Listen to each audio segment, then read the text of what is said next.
नमस्कार विद्यार्थी मित्रांनो, कसे आहात? मस्त मजेत ना? असेच मजेत आणि आनंदात राहा. मी मोरे प्रतिभा प्रकाश. आज आपण प्रत्यय या घटकाचा अभ्यास करणार आहोत. मागच्या व्हिडिओमध्ये आपण उपसर्ग या घटकाचा अभ्यास केला होता. चला तर मग तयार आहात तुम्ही सगळे?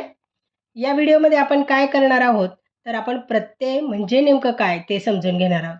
तसेच त्याची काही उदाहरणं पाहणार आहोत. चला तर मग तुम्ही तयार आहात ना? ओके. आता आपण याची अगोदर व्याख्या बघूया.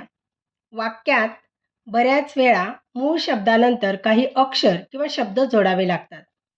त्या अक्षर किंवा शब्दांना प्रत्यय असे म्हणतात.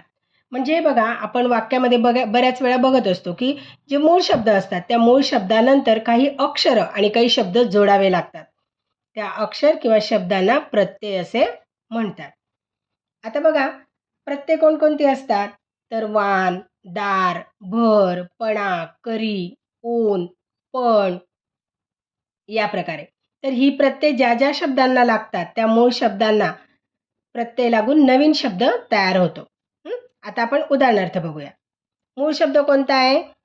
धन. अधिक त्याला कोणता लागला आहे? वान. म्हणजे काय तयार झाला? धनवान.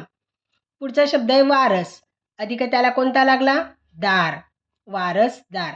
वारस काय आहे? मूळ शब्द. दार काय आहे? प्रत्यय. आणि नवीन शब्द काय तयार झाला? वारसदार. त्याच्यानंतर स्पष्ट अधिकपणा. स्पष्ट मूळ शब्द आणि पणा काय? प्रत्यय. स्पष्टपणा. गाव अधिक करी.